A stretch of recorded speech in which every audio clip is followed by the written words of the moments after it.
Okay, so today we are working with section 2.2, adding integers together. So a fair amount of what we're going to be going through today is going to be expanding on a little bit of the stuff that we referenced yesterday with number lines. And I think, again, number lines are something that we don't need to use a whole lot of moving forward, but I think it's very helpful to get a visual of what some of these general concepts do and don't mean, and what does it look like when we're actually going through and calculating things out in this manner. So first we're going to start with something that maybe you've heard of before, maybe not, but we're going to work with vectors, the idea of what a vector is. I think this is one that in particular is very nice to see on a number line. If you're looking ahead, we're seeing we're going to create some number lines and see what vectors look like and how do we interpret them. But our main definition of a vector is a mathematical object that possesses two qualities: magnitude, which are also referred to as length, and direction. So we're going to use this as just another way to take a look at, well, what if I'm adding things together? What if I'm subtracting things together? And vectors being a nice visual aid to go through that process. I think this is particularly helpful when we have what I refer to as double signs showing up, which we're going to get to a bit later on in a lecture today, and a little bit of stuff tomorrow. We also see vectors showing up quite a bit when we get to it's multi-dimensional, no, it's with differential equations. So far beyond where we are currently, but vectors do come up with that, and they do have the same exact qualities to them of magnitude and direction. But what's cool about those ones is they work with three-dimensional stuff, which is different for our working with one and two-dimensional things. But just some extra stuff of vectors. They're fun, and we work with them quite a bit beyond this. So, two qualities, magnitude and direction. Magnitude is interchangeable with being asked what is the length of a vector, what is the magnitude of a vector. They mean the exact same thing. Okay? So we're going to take a look at a couple examples that we have here. So we're going to create a vector. We want to find the magnitude or the length of it. Again, we kind of have some of the answers already written in here, but let's assume that we didn't have that. How can we go through that process? I think there might be one or two questions on the homework that have us working with this. So we're just going to take a look at what these couple examples are going to look like.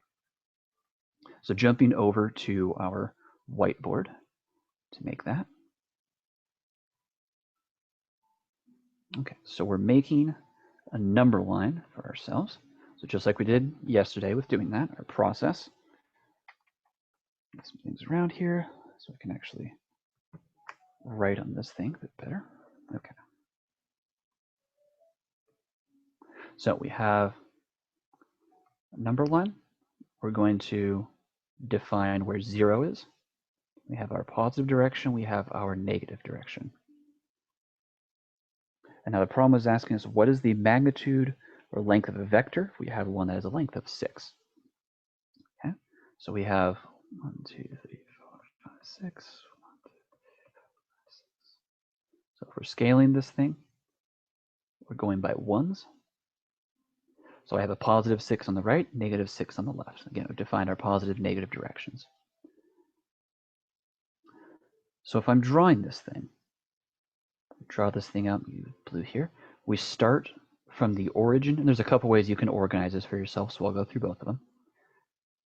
You can start with, here's what we have here, and it goes, just draw an arrow going out to there. So you can draw it for yourself on the number line, just like we have here. The other option, I think this is a bit more, this is the more popular option because it's nicer and I think it's easier to see, is saying, I'm not going to do it on the number line. I'm just going to go right above the number line and then draw that out. Yeah, it's a bit nicer. There we go. And we always end a vector with that arrow. It should be wherever that arrow ends is where we are assuming vector ends at as well. So that is a vector of 6. So we're being asked, what is the magnitude or what is the length of this thing? So again, our lengths always have to be a positive value. A length is another way of calculating a distance, and we can never have a negative length or a negative distance. So essentially, how long is this vector? And we can do this just by counting 1, 2, 3, 4, 5, 6. So the magnitude or length is going to be 6. So then the other property or quality that we have with a vector is what is the direction? So we ask, what is the direction of this vector? It's pointing to the right, and we refer to that as this is a positive vector. The direction is positive in that regard. Okay? So how long is it, and which direction is it pointing? Those are the two qualities that we have and that we are looking at for, or going to be asked about with some of these. So we'll make up an example here with a different one. So I'm just going to go right above it, and in green, we'll use a second example here. So again, starting here, and I'm going to go over to there. Putting these dots in to show where we're ending. So we'll ask the same questions here. I'll let you guys think on it for a second, and then we'll go through it. So looking at our green vector, our top one that we have here, I'll number this here. So this is example 1, and we have example 2. It's better 2. There we go. So looking at example 2, take a second, think it for yourself. What is the magnitude of that vector? Again, knowing that our magnitude is the length.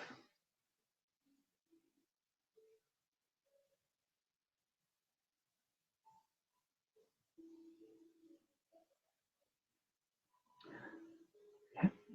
So again, calculating that the magnitude is a length, we're saying, all right, well, how long is this thing? And we can basically count over. We can say, okay, well, it's going over 1, 2, 3 spaces. So the length or the magnitude of our second vector that we have here, the magnitude is 3. Oops.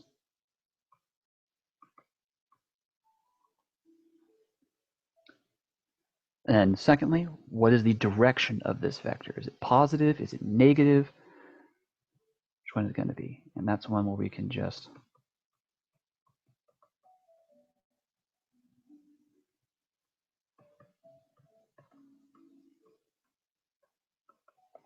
see which way is it facing.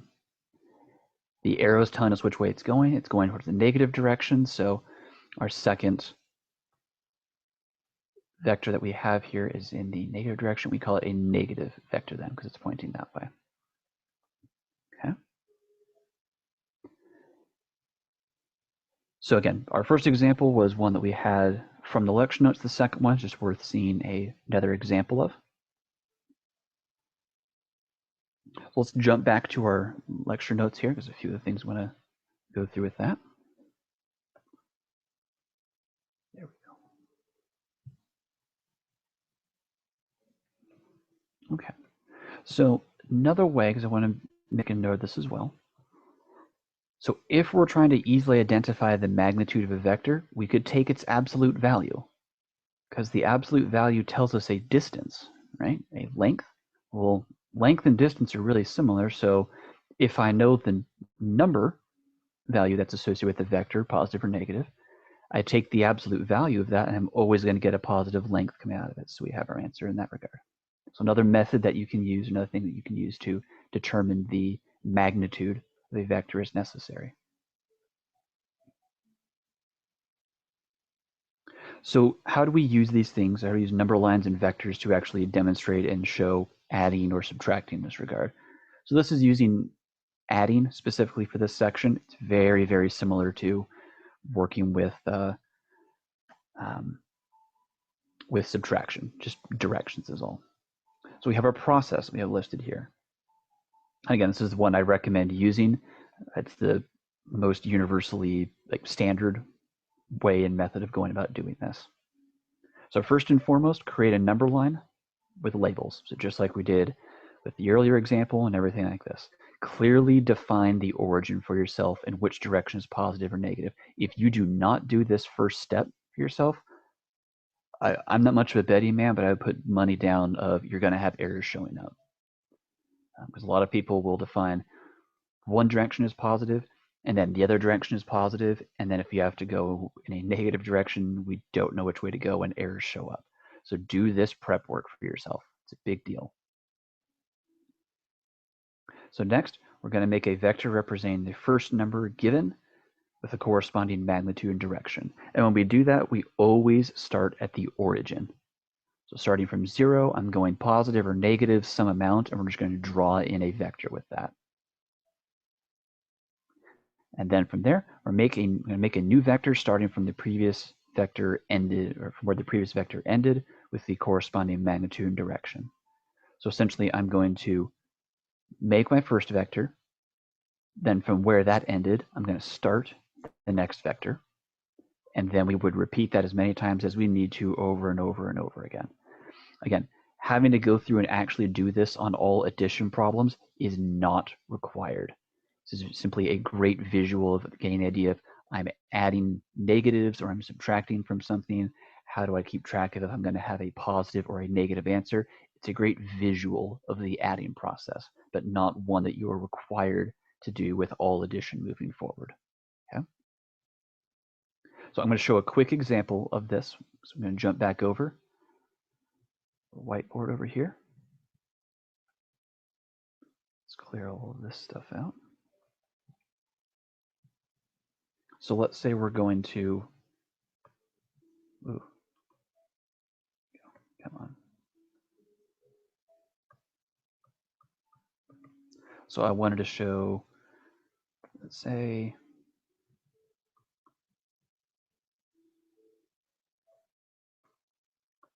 two plus 3 plus 1. I want to show that using a number line. Okay. So again, first and foremost, draw that number line out for yourself. I'm going to make this one a bit bigger because we're going to have a little bit more that's showing up with it. But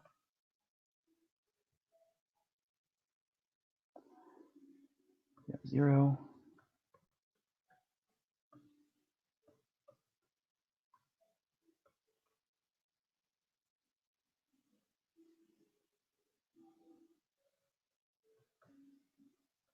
Okay, so again, we have our initial setup for our number line that we have here. So the first thing that we were given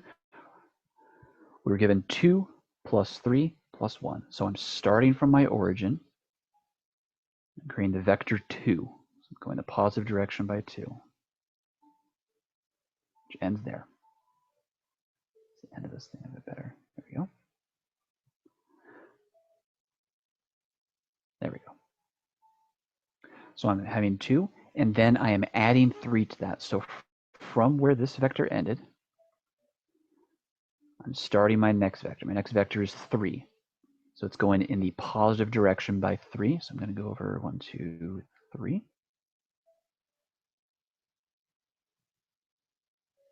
puts me right there.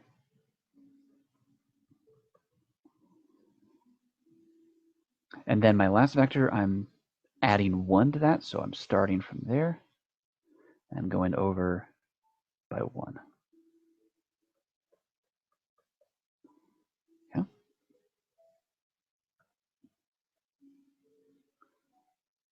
So then our final answer, okay, well, is where did I end up? Well, I ended up right here in my number line. So what's my answer to this thing going to be? It's going to be 6. Okay. So again, all of this vector number line stuff is just a visual representation of doing the addition and subtraction progress. And I think this is a lot more helpful, especially when we get into double signs and subtraction and telling if we have a positive or a negative answer showing up. But again, this is just a general example of how we would go through and work with visualizing addition, subtraction using vectors in a number line. Okay. So jumping us back to our notes. We have a couple properties that we do want to go through also. These are kind of nice because we can work with and do some tricks with them as well when we get to stuff later on. So properties of addition of integers. These are always present and we can always use these as necessary. I think these especially come in handy when we're working with PEMDAS and kind of trickier situations that we may or may not particularly like, and we want to do some manipulation of an equation or an expression that we are working with. So our first one that we have is the cumulative property. It says that if a and b are integers, then a plus b is equal to b plus a. Essentially saying the order of addition does not matter if all integers are being added together. So So if I have a list of 2 things being added together, if I have a list of 5 things, 10, 100, however many, it does not matter how I order them and how I choose to add them all together. You can do it in any order that you would like, provided they are all adding together. As soon as you throw subtraction into the mix, this fundamentally changes. Okay? But again, really nice part, adding things, who cares about the order? It's all going to be the exact same at the very end. So our next one that we have is the associative property. So if A, B, and C are integers, then the quantity A plus B plus C is equal to A plus the quantity B plus C. Essentially saying the grouping does not matter if all integers are adding together. So if we have a list of 3 things or 4 things or 5 or whatever, and you're looking at this saying, okay, well, I don't want to actually add all of it together at once. I just want to add these 2 things together, get an answer. Then I'll add these other 2 things together, get an answer, and then these other 2 things together, and so on and so forth. So eventually doing a problem in parts tells you by the associative property, you can absolutely do that. You can choose these 2 things and add them together, or you can choose these 2 things and add them together at any ordering that you would like to. But again, all of this hinges on if all the integers are adding together. If we have anything that's subtracting, this rule, this property does not apply. Or it's put this way, you have to be extraordinarily cautious with how you're going to apply it then. So our next one that we have, the additive identity property, which is kind of a fancy way of just saying 0. So the integer 0 is referred to as the additive identity. The idea behind it, if A is an integer, then if I have A and I add 0, I'm just going to get A. Or if I have 0 and I add A to it, I'm going to get A. And it's one that, okay, it seems kind of obvious and straightforward. Yeah, but A is a very special number in the sense of it's not a positive, it's not a negative, it's got a lot of fun, weird things that go on with it in later math classes, but it does have that special name to it of being the additive property, and then the additive identity, and then we have a property associated with that. And then our last one that we have here is the additive inverse property. So we're going to let A represent a value. Think of your favorite positive number. Then there is a unique value, negative A, or opposite A, using our terminology from yesterday, that is the opposite or additive inverse of A, such that A plus negative A is equal to 0, and negative A plus A is equal to 0. So again, bringing in stuff from yesterday, the opposite of it. If I have a positive 10, then the opposite of it, or additive inverse, is negative 10. And when I add those 2 numbers together, I should have them cancel out and give me 0. So a couple properties that we have here that can and will be showing up. Additive inverse shows up a fair amount in, I think we get, I can't remember if it's this quarter. We might get to a little bit in this quarter, but I know in 72, this shows up quite a bit when we're working with factoring. So additive inverse is a really important one to have memorized for future math courses quite a bit. Now, I do want to make some personal notes on how some of these are being written out and when you are going through and working with these problems, because I think there are some headaches that show up with these that I want to try and get ahead of for you guys, because I know for me when I was learning it, this absolutely killed me on a bunch of homework assignments and whatnot. But it's this idea of, as I refer to it, as double signs. And my recommendation to you, never write out double signs like this. Never do plus minus in this regard. If you are going to have double signs showing up at all, use parentheses and then eliminate them altogether. A couple examples with this. Do not write out 3 plus minus 8. Do not write out negative 2 plus minus 7. This is really, really sloppy. And I have seen, I don't know how many times people write out the positive, write out the negative. This negative gets a little too close to the positive and it kind of merges, and the person thinks, oh, it's actually, I've written out 3 plus 8, and no, it's completely different from that. So if you are ever going to have double signs show up, make sure you have parentheses around the respective value that it needs to be. So instead of 3 plus minus 8, do 3 plus negative 8. Do not do negative 2 plus minus 7, negative 2 plus negative 7. Make it abundantly clear that this is a negative 7, abundantly clear that this is a negative 8. Do not leave anything written out this way. For me personally, I know I've found textbooks that write problems out like this for students, like one of these examples that we don't want to do. I hate it. I can't stand it. It's very sloppy. Don't do this. So write it out for yourself with those parentheses, and then in your next line of work, I would highly recommend you eliminate this plus minus, the double signs altogether. I think having the parentheses makes it easier to see how we work with that. So if you ever want to make a note for yourself on, if you're printing out these lecture notes or you're taking notes right now, write it down, note it for yourself, use parentheses. Parentheses are very, very important and very, very helpful in math. And they get underutilized quite a bit, I think. So we're going to go through a couple examples of how we can simplify these things. We're going to use this property.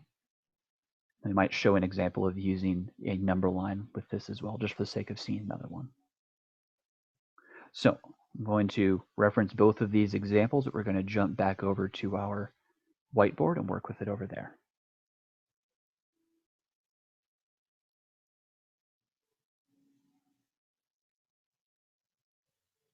Okay. So we have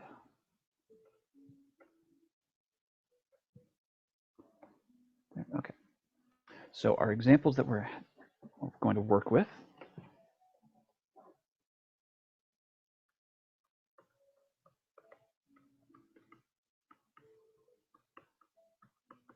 So we're told to simplify. The first example that we had this guy here. It's a 4. Make that a bit clearer.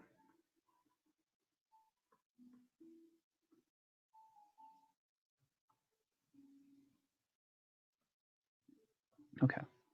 Now, on the previous page, we have been given the final answer, which, okay, spoiler alert, there it is. But let's go through this. Let's assume that we didn't have that and we were going through this for the first time. So I'm seeing that we're being told to simplify. That's a buzzword. Should have red flags going off. Well, not red flags, but you should have flags going off in your head saying, what should I be using with this? I see the word simplify. I see the word evaluate. And what should I be thinking on how to go through and solve this thing? Give you guys a second to think on that. Simplify and eliminate are the buzzwords for what?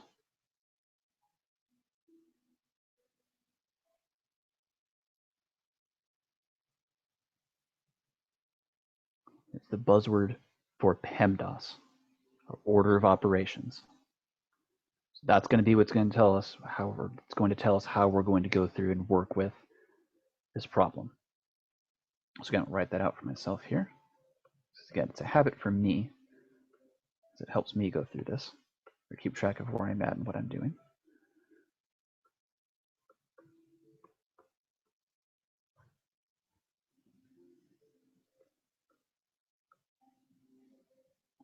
So, starting with parentheses, do I have any parentheses showing up? Well, I do. I've got this -9 right here inside of one, but I can't simplify the number -9 down any further. So parentheses, done. I don't have any exponents, so I'm done there. Multiplication, division. We kind of have multiplication, division happening here. I've got double signs showing up. There is an invisible 1 that is hanging out right here in front of that parenthesis. Again, there's a lot of invisible 1s that hang out in a lot of these math problems. But letting you guys know about this one here of that 1 right in front.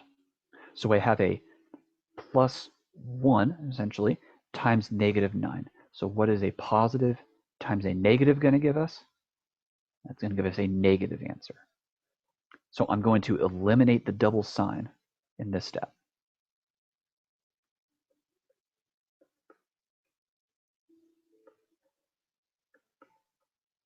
And now I just have -9 showing up there, which is a heck of a lot nicer to work with. So now, just following PEMDAS, I don't have any other multiplication or division going on. I have addition, subtraction. I have -3 plus 4. That's going to give me 1. And I'm working with this next one. I have 1 minus 9. It's going to give me a -8.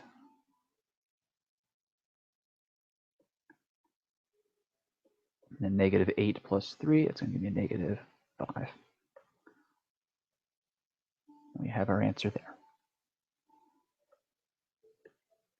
So you have the option, if you're going through this, of getting rid of the double negatives that we had showing up right here. You could get rid of that at the very beginning. You could get rid of it as you go through the PEMDAS process. Doesn't matter which way you want to go about doing that. But if you do see that double sign showing up in there, that should be a red flag going off of I'm going to be taking care of that, and I need to make sure that I need to eliminate that accordingly and correctly. Because if I don't, then signs are going to get screwed up and the problem is going to get screwed up and bad things are going to happen if I do that. Okay. I have a question, please. I'm going to hold off on questions until we get to, I got one more example and then we'll be done with the stuff and then we'll go through that. Okay. So we'll go through our other example that we have from that same page. And then this is going to be the last of the stuff that we have for today. Again, just want to make sure that we're seeing another example of it so we have plenty to reference, or just a few to reference later.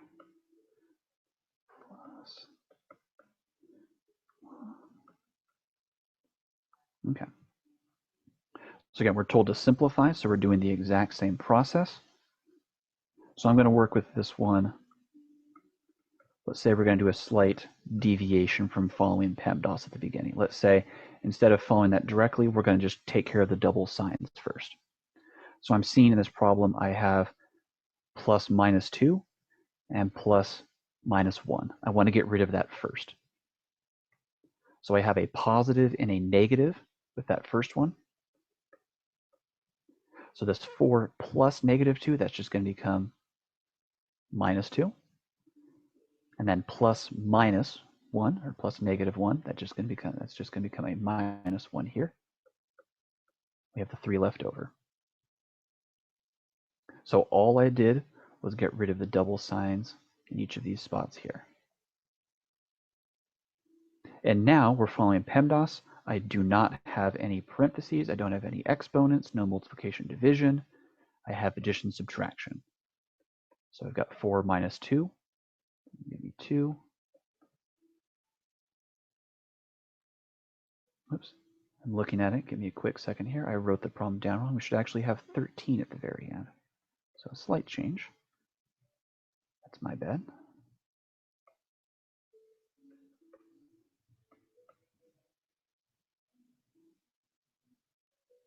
So from here, I have 2 minus 1. It's going to give me 1 plus 13. And then 1 plus 13 is going to give me 14. And that's our final answer that we have there. I don't have any more addition subtraction taking place, so I'm done with that. Okay. So these are a couple examples of going through when we have double signs showing up with these problems. Again, whenever I see a double sign, this is, again, me personally, but I have some traumatic memories with positive negatives. I'm hoping you guys don't make my mistakes on. When you do see those showing up anywhere in those problems, we had some over here, our first example, we had them showing up here with our second example. Those to me are, when I go through and solve these, those are the hot spots that I go to first and foremost and try and solve and get taken care of. But yeah, so that is our material for 2.2 for today. I'm going to end the recording, and then I have at least one. We'll go through and take any questions that you guys have there. So we'll get to that here in a quick second.